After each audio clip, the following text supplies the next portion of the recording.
Hi, I'm Bongo and I'm back again with another audio for my channel. And this time I thought of doing not a story reading but a summary of a very famous novella that has also been recently adapted into a film. And part 1 and part 2 has already been released, and part 3 is on the way. It has got already a release date of December, and I would like to cover all the novellas or all the parts in that novella series that is there and do a short summary so that you can get an idea and get more interested into reading that book or getting into that universe if you are new, and if you're old then it's like a quick revision for you. So without much further ado, let's dive in.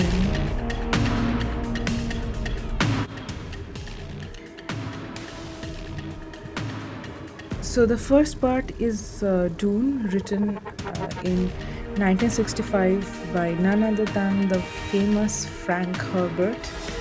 The story is an intricate study of how religion, ecology, and politics are weaponized to create a messiah. The setup: the Padishah Emperor Shaddam IV grants House Atreides the control of Arrakis, taking it away from their bitter rivals House Harkonnen. Duke Leto Atreides knows it's a trap but moves his family. His concubine, or rather wife, Lady Jessica, who's also a Bene Gesserit, and his son Paul, moves to the planet anyway.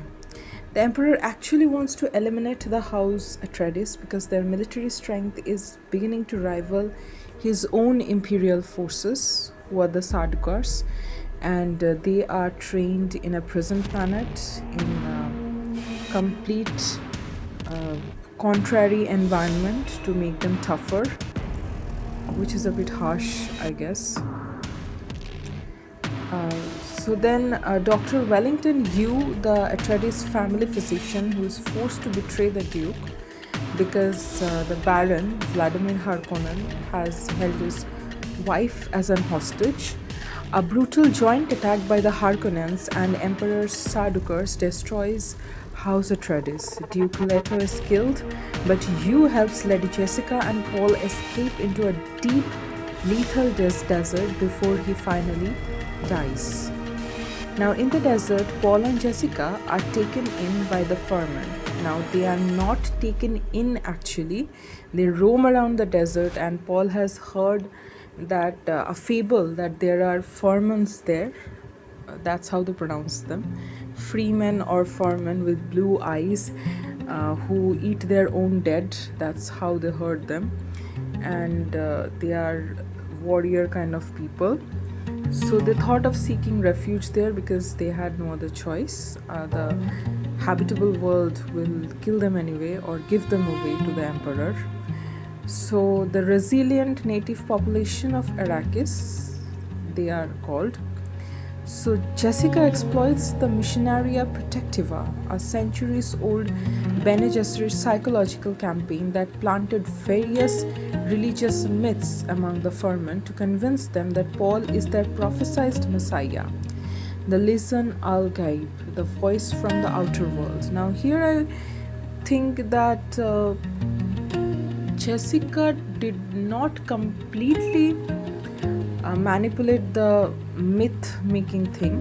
Yeah, she might have pulled a little bit of strings here and there, but Paul is the Messiah, which will be found later on, was supposed to be. Or you can say that's how Messiahs are made. Now, Paul drinks the water of life, the poisonous bile of a drowning sandworm, and survives. This unlocks his ultimate prescient consciousness. He then realizes that he is Christ Haderach, a male Bene Gesserit who can see all timelines and ancestral memories. He sees that leading the Furmen will trigger a bloody, uncontrollable holy war across the cosmos, but he chooses survival and vengeance anyway.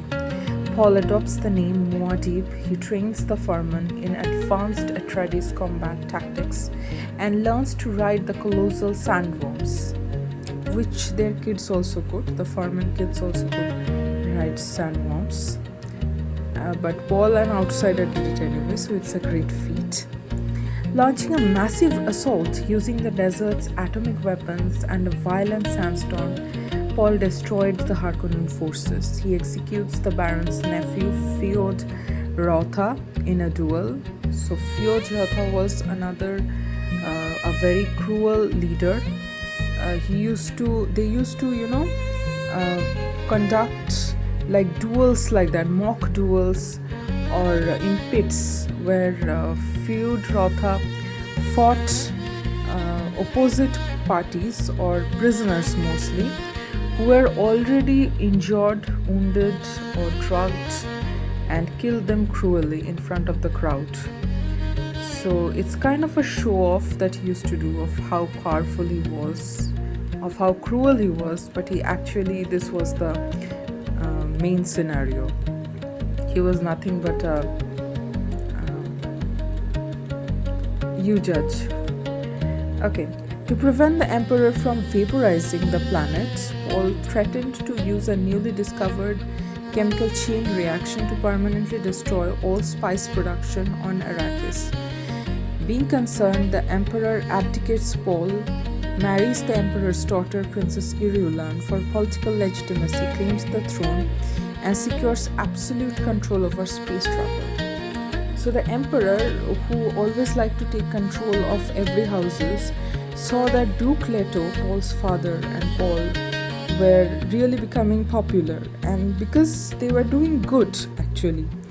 Paul's dad's Leto's army were as good as the Sardaukars, were matched to the Sardaukars, but the Sardaukars were trained really cruelly. They were not given food. They were trained in a prison planet under very harsh conditions, and they were mostly prisoners, political prisoners, who were actually innocent people. They used to be taken in and they used to be trained in the name of training. They used to kill like half of the recruits, and the other half used to be put into becoming Sardaukars. So the Emperor was really jealous of Duke Leto. Actually, he did that to many other people also, many other houses also. Whoever became popular, the Emperor eradicated them. And you find that he also tried to do that with Duke Leto and Paul, and he very badly and cruelly murdered Duke Leto, and cruelly also tried to murder Paul. And at the end of the book, I'll just say you'll be leaving with the thought that the Empire should fall, and that's what Paul is on the way to do, and we are all with him. Okay, so the next comes is Dune Messiah, which is written in 1969, where a bleak philosophical deconstruction of hero worship, proving that absolute prescience is a trap. The reality of the empire. 12 years have passed, and Paul's Furman legions have carried out a brutal jihad across the universe in his name. So it's not actually brutal. It's Paul cleaned up all the all the negativity, all the cruelty left by the cruel emperor or cruel reign of the empire that actually had eaten conscience, had eaten humanity from within and left nothing but an empty shell. So Paul cleaned that up, which looked like a very cruel jihad, which was not actually cruel in my opinion and in the opinion of many others. If you read the book, you'll find out.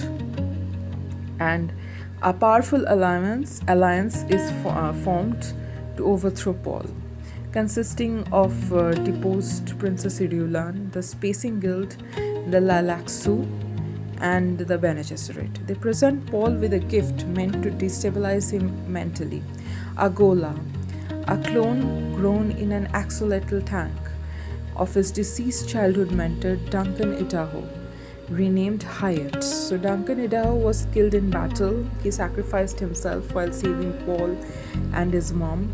so he had an emotional attachment with him. So Hyatt had no memories of his past life and is programmed with a subconscious trigger to assassinate Paul when specific words are spoken. But we can see that later on, Duncan Idaho finally remembers everything about his past and breaks out of the trigger that the Empire had put into him, and he then starts protecting Paul and becomes good. So Paul's concubine and true love Chani is pregnant. So they calls their partners concubine because they are not actually married. So Leto never married Jessica, Paul's mother, because Leto wanted to avoid the very fate that he faced later on. He didn't want his family to be wiped out. So he never married Jessica, the Bene Gesserit, although she was his only wife. But to retain his popularity, he remained an eligible bachelor throughout the empire. And Paul was married to Princess Irulan, which was a political marriage, as I spoke before. But he was in love with Chani. Princess Irulan was also a good person, you'll find out. But sometimes, yeah, she also thought something negatively. And Paul's true love, Chani, became pregnant with the Ghanima and Leto. Well, let me interrupt the novella a little bit here. Here, the thing is that Paul had a political marriage. He fell in love. He was actually not supposed to marry Princess Irulan, and then his whole family was wiped out, and he was cast into the desert where he found Chani. He fell in love with her in a very organic manner, which made the marriage, I think, a more stable one and made them more stable. But later on, he had to marry Princess Irulan because Princess Irulan was the daughter of Shaddam IV, and since he was taking over, and Princess Irulan has been secretly feeding her contraceptives to prevent an heir, but Chani switches to an ancient ferment fertility diet. This diet accelerates her pregnancy but proves fatal to her body. Simultaneously, the conspirators detain Paul in an urban attack using a weapon called a stone burner, a nuclear device whose unique radiation permanently blinds Paul. Despite his physical blindness, Paul continues to navigate the world perfectly by using his prescient visions to see exactly what is happening in the current timeline. Now, Chani dies, giving birth to the twins Leto 2 and Ghanima. The Lilaxu agent Skytail offers to clone Chani and bring her back as a Gola if Paul yields his empire. At that exact moment, not empire, if Paul yields his republic, you can say, or democracy. It's Paul's rule is far better and far different from the empire itself. At that exact moment, the emotional trauma of the assassination attempt triggers Duncan Idaho's original memories to flood back, breaking his mental programming and saving Paul. Now, Paul refuses Skytail's offer and kills him because Chani's death was a blind spot in his visions. Paul loses his prescient sight entirely. Following ancient Farman tradition which dictates that a blind man must be left to the desert, Paul walks out into the open sand alone, successfully escaping the political prison of his own godhood and leaving his sister Alia to rule as regent for his infant twins. Now, The Children of Dune, the third book, written in 1976, this volume focuses on environmental collapse and heavy psychological price of inherited memory. Arrakis is now changing rapidly. The immense wealth of the Empire has allowed the Farman to begin terraforming the planet, introducing open water and vegetation. However, this ecological shift is slowly killing off the sand trout, the larval stage of the sandworm, threatening to halt spice production forever. Paul's sister Alia serves as a regent because she was exposed to the water of life while still in Lady Jessica's womb. She's preborn, possessing adult consciousness and the ancestral memories of all her ancestors from birth. Lacking the mental barriers to withstand these voices, Alia is possessed by the persona of her late maternal grandfather, the Baron Vladimir Harkonnen. Under his internal manipulation, she grows paranoid, tyrannical. Actually, I think she doesn't grow tyrannical or she doesn't grow paranoid, but her abilities actually becomes better, and she becomes, you know, like a man, or I mean, not like how other women naturally are. So that I think is seen as a threat by most people. Okay, so Paul's young twins, Leto and Ghanima, face the same threat of possession, but manage to partition their minds safely. A mysterious blind figure, known only as the preacher, arrives from the desert, fiercely preaching against the corruption of Paul's religious empire. Many suspect he's Paul Atreides himself. Knowing that humanity is heading towards an apocalyptic collapse, Leto too accepts a destiny his father was too terrified to face. The Golden Path. He ventures into the deep desert and allows hundreds of sand trout to bond with his skin. They form a living, impenetrable biosuit that grants him superhuman speed, strength, and a lifespan stretched across millennia. Letter 2 returns to the capital, exposes Alia's possession, and forces her to commit suicide by jumping from a high balcony. It's not actually that Leto forced Alia to commit suicide. Leto actually proved that he's better and that Alia's ways were not good. And Alia was, from the beginning only, we can see, because she was brought up not in a good environment. Like Leto got a good environment again. Paul got a good environment while growing up, but Alia, she was born in the desert because Jessica was pregnant when Leto 1 was killed, and while carrying Alia in her belly, I can say, she and Paul were scavenging in the desert for a shelter, for a place to belong, you can say. So Alia was born in that scenario. So anybody could say that she is problematic. No, I won't say that she is problematic. She's a product of her environment. Okay, so Leto 2 takes the throne, entering into a platonic political marriage with his sister Ghanima to secure the bloodline, and declares himself the God Emperor of the known universe. Now, the God Emperor of Dune, another part that was written in 1981, which focuses on a grand philosophical dialogue novel that leaps thousands of years into the future to explore the necessity of long term tyranny. Set 3,500 years after the previous book, Leto 2 is no longer human. He has evolved into a massive, thousands of kilograms sandworm creature with only his human face, arms, and vestigial legs remaining. Arrakis is now a lush green paradise called Arrakis, and Letter 2 controls the only remaining stockpile of spice in the universe. He rules through an all female army called the Fish Speakers, who worship him as a literal living god. He has completely suppressed space travel, scientific progress, and political freedom, plunging the universe into an engineered age of absolute stagnation.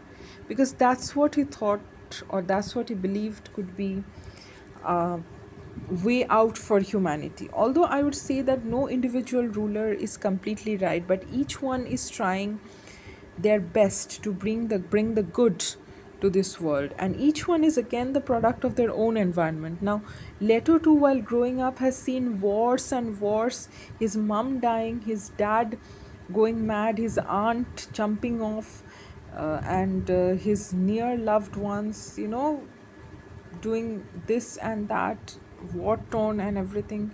So much so that he has seen that he now believes that stagnation is the only way to save his people, to save the human race, or to save all living creatures. So that's why I think he invoked it.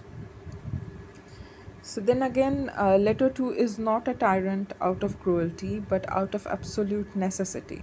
His prescience revealed that if humanity remained comfortable, united, and predictable, an unnamed future threat would inevitably hunt them down and wipe out all human life.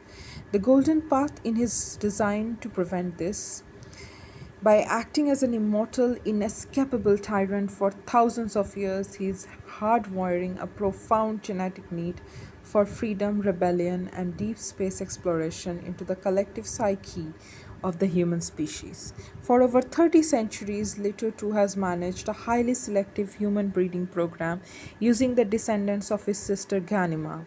The ultimate goal is realized in Siona Atreides, a human being whose actions, thoughts, and bloodline are completely invisible to the prescient sight. No oracle or future technology will ever be able to track her or her descendants. Leto too continuously breeds Golas of Duncan Idaho to serve as his military commanders and companions, though they frequently rebel and attempt to assassinate him out of their own will. The current Duncan Gola joins forces with Siona, capitalizing on Leto's deliberate vulnerability, his severe phobia of open water, which is highly toxic to his warm body. They blow up a bridge over a river as Leto's royal caravan crosses. Leto too plunges into the water and his giant body dissolves, fracturing back into millions of sand trout. This releases the desert organism back into the ecosystem, ensuring Arrakis will return to a desert world. Leto's death immediately triggers the scattering. Billions of humans, now completely invisible to prescient tracking, flee into the uncharted depths of outer space, ensuring the survival of the species.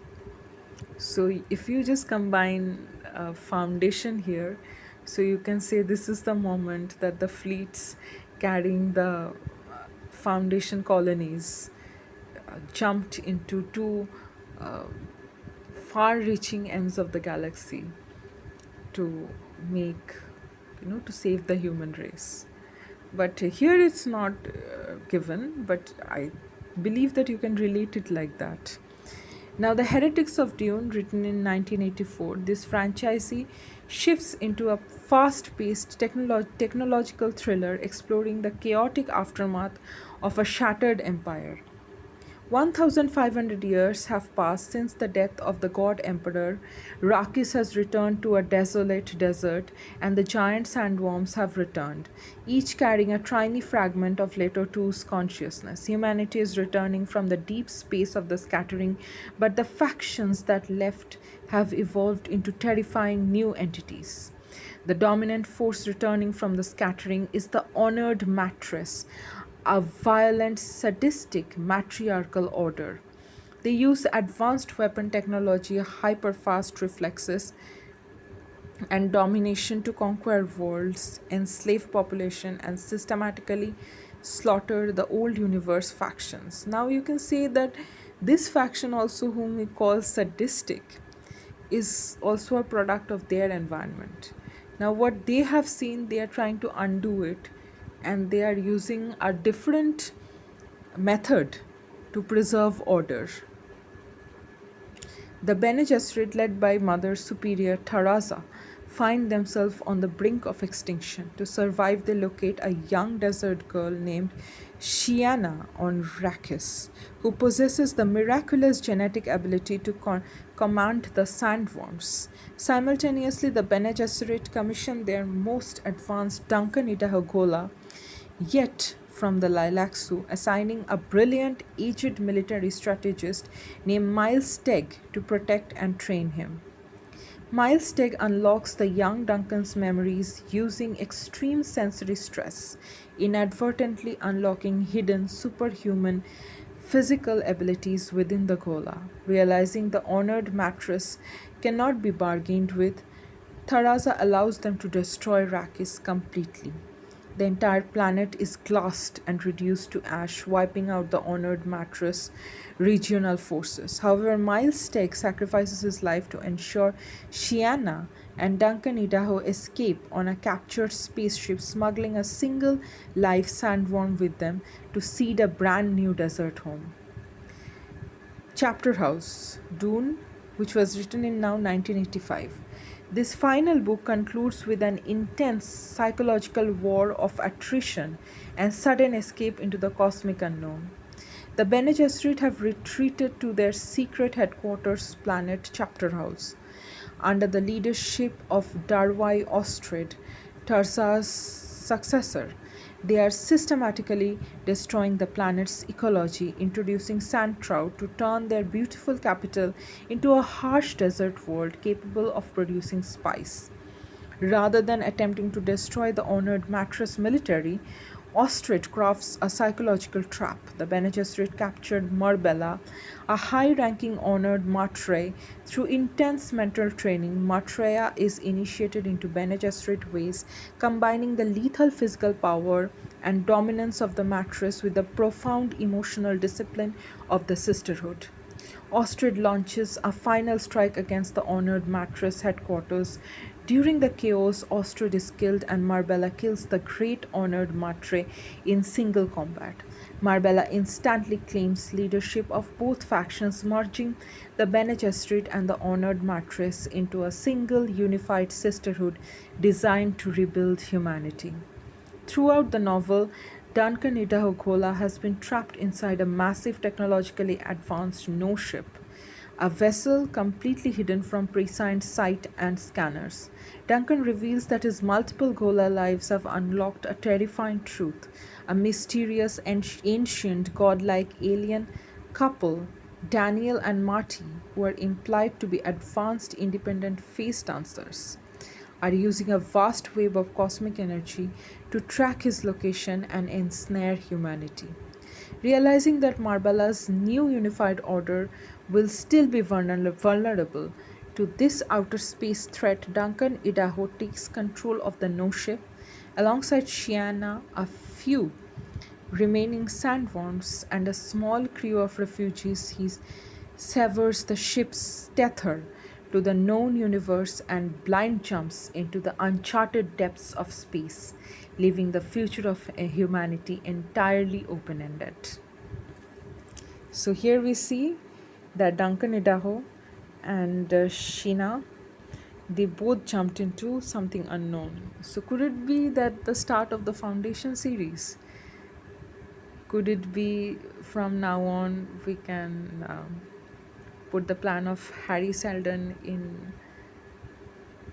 complete order? Maybe. Who knows?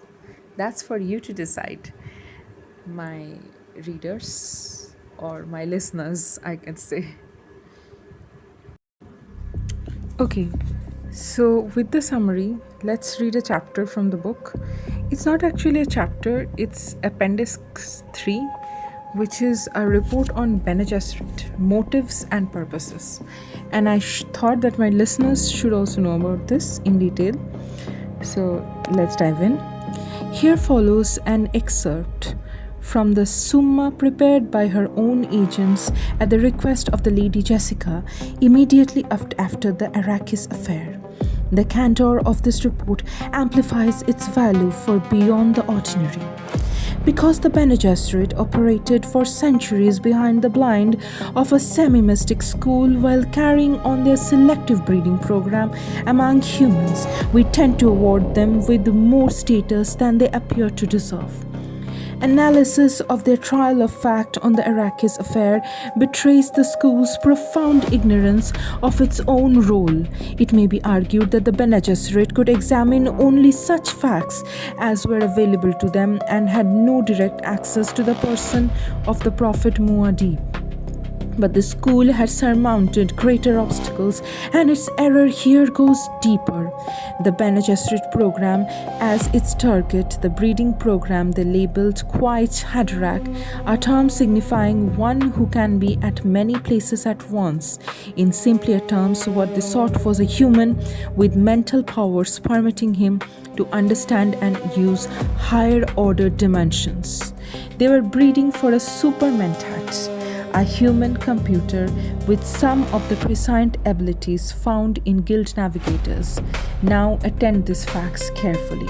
Muad'Dib, born Paul Atreides, was the son of Duke Leto, a man whose bloodline had been watched carefully for more than 1,000 years. The Prophet's mother, Lady Jessica, was a natural daughter of the Baron Vladimir Harkonnen and carried gene markers whose supreme importance to the breeding program was known for almost 2,000 years. She was a Bene Gesserit bred and trained, and should have been a willing tool of the project. The Lady Jessica was ordered to produce an Atreides daughter.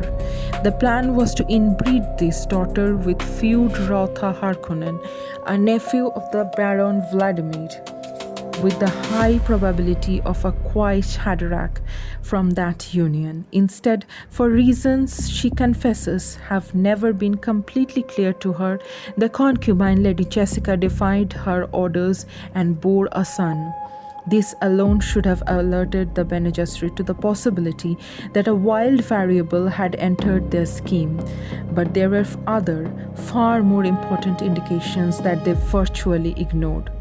As a youth, Paul Atreides showed ability to predict the future.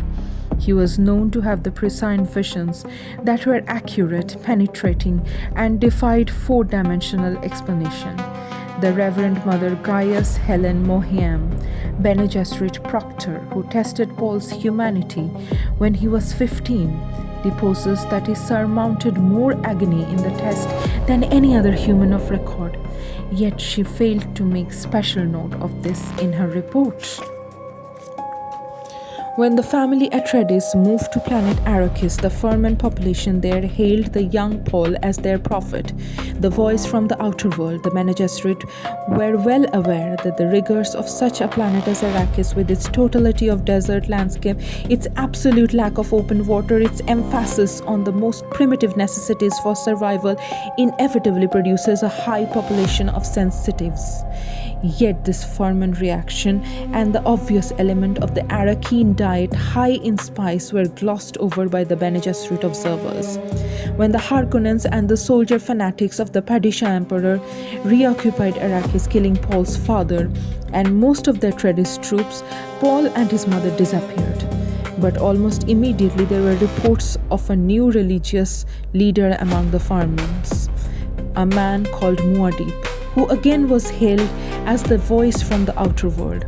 The report stated clearly that he was accompanied by a new Reverend Mother of the Sayadina Rite, who is the woman who bore him. Records available to the Bene Gesserit stated in plain terms that the Fremen legends of the Prophet contained these words: "He shall be born of a Bene Gesserit witch." It may be argued here that the Bene Gesserit sent their Missionaria Protectiva onto Arrakis centuries earlier to implant something like this legend as a safeguard should any members of the school be trapped there and require sanctuary, and that this legend of the voice from the outer world was properly to be ignored because it appeared to be the standard Bene Gesserit ruse. But this would be true only if you granted that the Bene Gesserit were correct in ignoring the other clues about Paul Muad'Dib. When the Arrakis affair boiled up, the Spacing Guild made overtures to the Bene Gesserit. The Guild hinted that its navigators, who used the spice drug on Arrakis to produce the limited prescience necessary for gilding spaceships through the void, were bothered about the future, or saw problems on the horizon. This could only mean they saw a nexus, a meeting place of countless delicate decisions beyond which the path was hidden from the prescient eye. This was a clear indication that some agency was interfering with the higher order dimensions. A few of the Bene Gesserit had long been aware that the guild could not interfere directly with the vital spice source because the guild navigators already were dealing in their own inept way with higher order dimensions, at least to the point where they recognized that the slightest misstep they made on Arrakis could be a catastrophic. It was a known fact that the guild navigators could predict no way to take control of the spice without protecting just such a nexus. The obvious conclusion was that someone of the high order powers was taking control of the spice source, yet the Bene Gesserit missed this point entirely. In the face of these facts, one is led to the inescapable conclusion that the inefficient Bene Gesserit behavior in this affair was a product of an even higher plan of which they were completely unaware, and which actually benefited the galaxy in the long term. Thank you.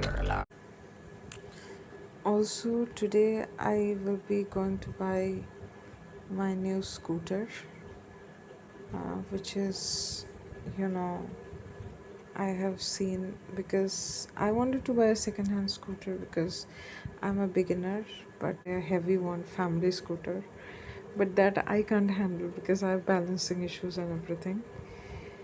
So I thought of buying a very light one, electric scooter, from a shop, and I booked it.